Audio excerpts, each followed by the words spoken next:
Good afternoon, everybody. Boa tarde a todos. We are back on board Andrezza. Going out tomorrow. Got some friends on board. Just here today, sorting a few things out. But I thought I'd shoot a quick video because we had a comment on one of the videos.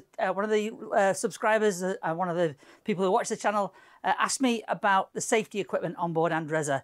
And I realised I've never shown you around it properly, but I will do. I'll make that out clear today, where we keep all the safety kit, etc. on Andrezza. And to do so, I'll also run you through my normal safety briefing.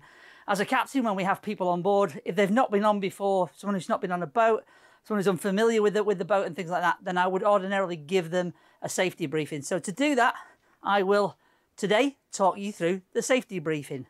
It would begin something like an aircraft safety briefing. So it's welcome everybody on board, tell everybody they're going to have a great time on board, and just explain a few safety features that you need to be aware of when you're underway on a boat.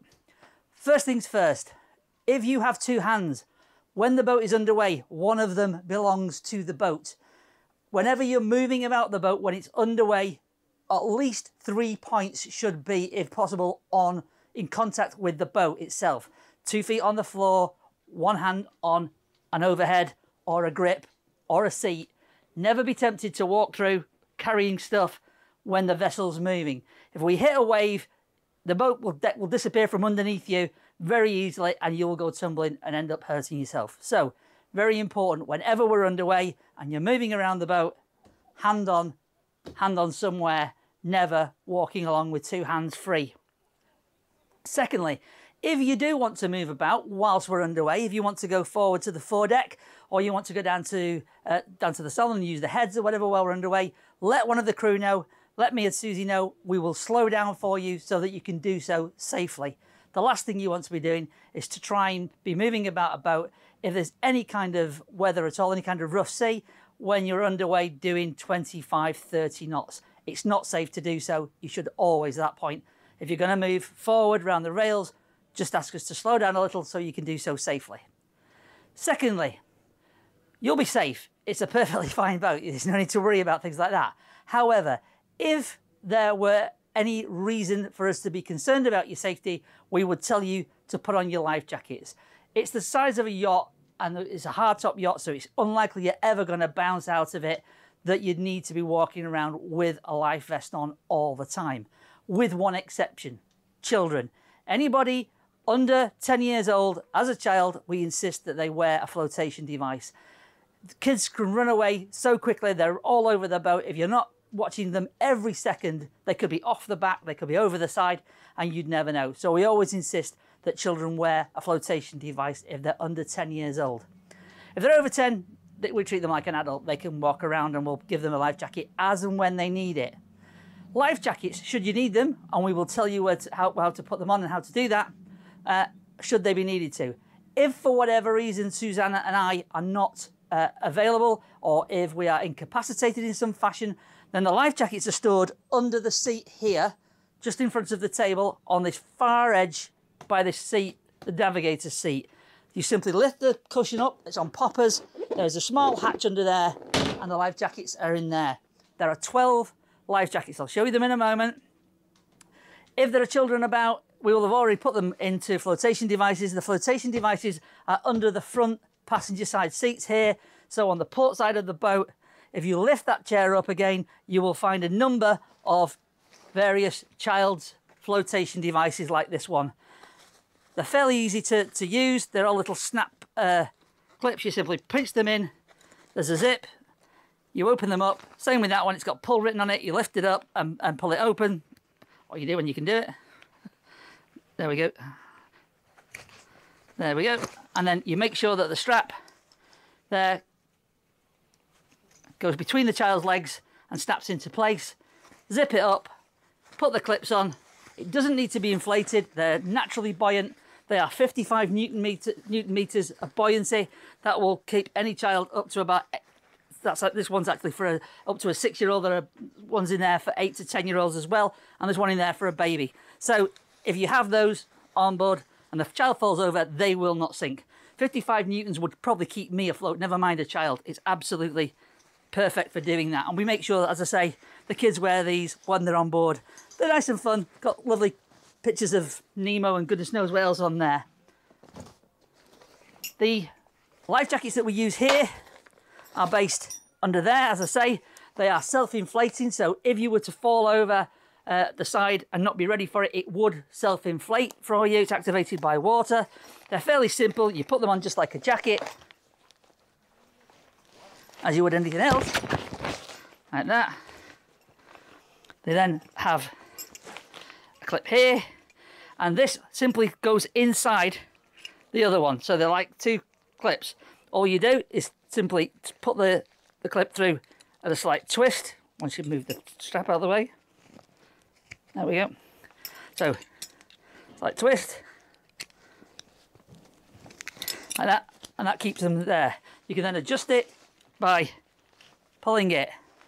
If, for whatever reason, it failed to inflate, there is a tab here.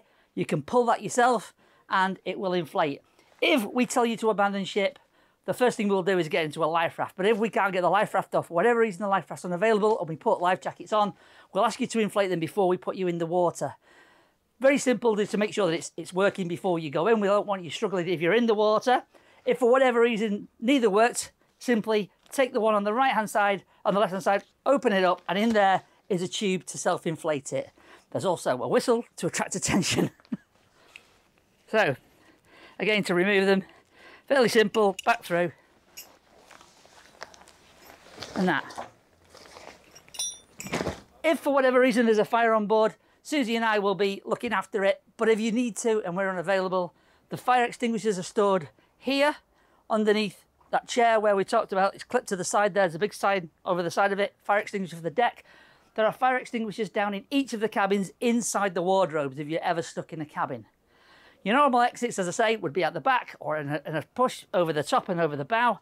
If you were in one of the cabin, if you're in the forward cabin, the hatch there will open up above the bed and allow you to get out in an emergency should you need to. Andresa's life raft is over to port there on the stern. I'm not going to take it out now and show it you because it's not what we do when we do a safety briefing, but if it's ever needed, Susanna and I will do that. If we're incapacitated, there are some very clear pictures, just 4 pictures on the front showing you how to use it. There is a small line, a painter with a loop. You put that over a cleat, that's the things we tie the ropes to near the back, and you throw it into the wind. So you throw it out that way into the wind. It will then self-inflate, pull it back with that line, climb in. There is a set inside a knife, a small safety knife with a rounded top. Use that to cut the painter, to cut the line that's holding it, and it will float away. There is a pack in there with water, some biscuits, etc. They're serviced every 2 years, so you'll be fine with that. Oh, sorry, every 3 years. But they're fine, and there's a 3-year thing. They're not very tasty, those biscuits, but you can survive on them, and there is water in there as well. That's about the safety briefing, guys. Hope you have a wonderful day on board Andresa. I'm sure that none of this stuff will ever be needed. It's a very, very safe boat, and she's a very sturdy vessel. Those of you who wanted to know about the safety kit, there is Andresa's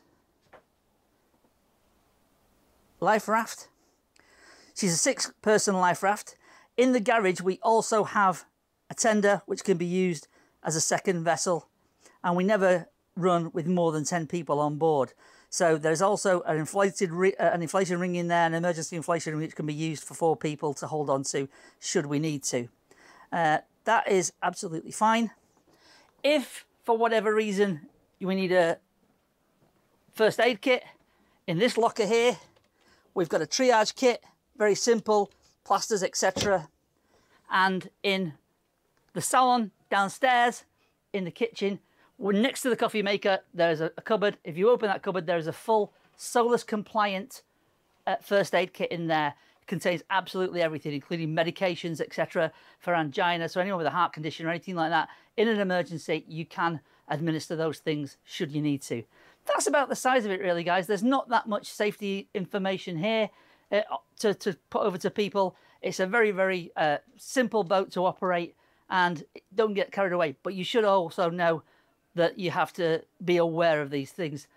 Susie is a qualified paramedic, by the way. She works for the Red Cross, and so she's capable of delivering first aid. I have a first aid course under my belt very recently, and about 12 months ago, and I've done them regularly for about every 3 or 4 years for work. So always important that you know a little bit of first aid, just in case. I have encountered, not on my boat, but on other people's boats, people who have been injured. See, people who have fell, people who have cut themselves, people who need stitches, even cutting themselves, because there's some sharp bits on a boat if you're not careful. So it's important to know these things. Just make sure that you're aware of your surroundings, make sure you're aware of what people need to know as far as a safety briefing is concerned, and have a great time out on the water.